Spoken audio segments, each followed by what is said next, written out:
আসসালামু আলাইকুম, কেমন আছেন সবাই? আশা রাখছি আলহামদুলিল্লাহ অনেক ভালো আছেন। আমি আপনাদের দোয়ায় ভালো আছি। আজকে আমি নাগেটস বানাবো। তো এখানে আমি 1.5 কেজি কিমা নিয়েছি। তো কিমাটা ধুয়ে পরিষ্কার করে ঝরিয়ে নিয়েছি এখানে। আর আমি এটা 4 পিস পাউরুটি নিয়েছি, বাইন্ডিংয়ের জন্য এটা দিতে হয়। তো এগুলো সব কিছু এটা আমি ব্লেন্ডার করব। তো ব্লেন্ডারের আগে আমি সব কিছু একসাথে দিয়ে করি। এখানে 1.5 চামচ রসুন আর 1.5 চামচ আদা দিয়েছি সমান সমান। তারপরে হচ্ছে এখানে 2টা ডিম ভেঙে দিয়েছি।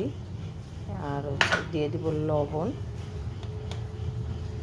এখানে দিয়ে দিব লবণ। পরবর্তী সময় আরও কিছু অ্যাড করব। তো এখন আমি এটা ব্লেন্ডার করতে থাকি। ব্লেন্ডারে নিয়ে নিচ্ছি এটা তারপর আমি ওগুলো আমার সব ব্লেন্ডার হয়ে গেছে। এই যে এরকম একেবারে মিক্সড হয়ে গেছে, অনেক টাইম লাগছে। তো যাই হোক, এখন পরবর্তীতে আমি কী কী দিচ্ছি, দিয়ে দিচ্ছি 2 চামচ soya sauce, tomato sauce, sweet chilli sauce. আর সুইট চিলি সসটা না দিলেও পারেন। আর দিয়ে দিচ্ছি একটু গোলমরিচ, মোটামুটি ভালো পরিমাণেরই দিচ্ছি। একটু লাল মরিচ, ঝাল বেশি খাবে না, তো এর জন্য আমি বেশি একটু দিচ্ছি না। তো পরিমাণ যতটুকু সুন্দর না করলে, তো আগে যেহেতু লবণ দিছি, সয়া সসে লবণ আছে, তো আবার আরেকটু লবণ দিয়ে লাগবে মনে হয়। তো ডিমটা দিয়ে তো আমি ব্লেন্ডার করে ফেলছি। তো এটাকে আমি এখন সুন্দরভাবে মাখায় নিব, তারপর দেখাচ্ছি। মোটামুটি মাখানো হয়ে গেছে। 1 চামচ কর্নফ্লাওয়ার, 1 চামচ দিব বেকিং পাউডার। এটাকে আমি 1 চামচ বেকিং পাউডার দিয়ে এটাকে আমি আবারও মাখিয়ে নিচ্ছি।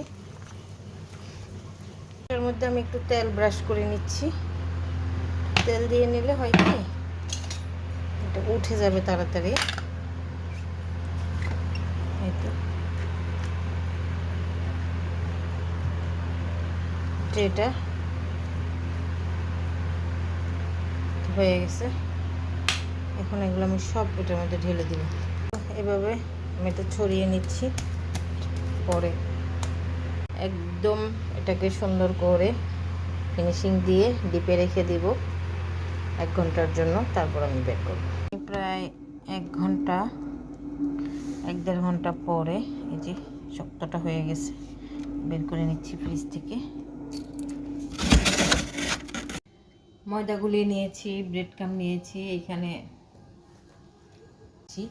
আর এখানে ময়দা গুলিয়ে নিয়েছি, ব্রেড ক্রাম্ব নিয়েছি, আবারও ময়দা নিয়েছি।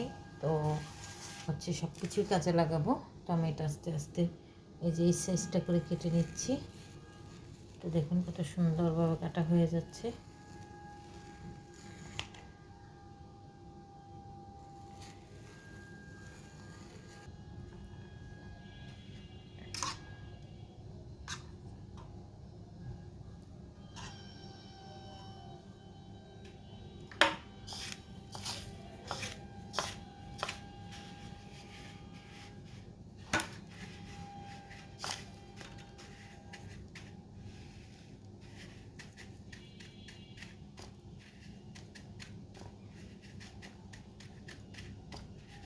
এইভাবে শেপটাকে সুন্দর করে দিয়ে এই তো আমি সবগুলো আস্তে আস্তে এভাবে করে নিব। সবগুলা বানানো শেষ। এখন এটা আমি আজকে সারা রাত্রিটা ডিপ করে রাখবো, একদম শক্ত হয়ে যাবে। তারপর এটা আমি প্যাকেট করব। তো এইভাবেই আমি নাগেটস বলেন, রোল বলেন, চিকেন বলেন, সব কিছুই ঘরে রেখে দেই। মেহমান আসলে খুব দ্রুত ওগুলা দিয়ে সার্ভ করা যায়, মেহমানও খুশি হয়। আর সবচেয়ে বড় বিষয় হচ্ছে নিজের হাতে করা জিনিস মেহমানরা খেলে অনেক ভালো লাগে। তো এর জন্যই করা হয়।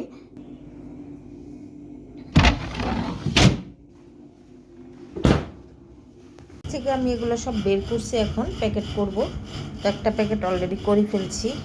তো দেখুন কি পরিমাণ শক্ত, উঠতেই চাচ্ছে না। এই যে এটা ব্যাগে এই যে আমি ভরতেছি, তখন দেখবো, ওজনও দিব।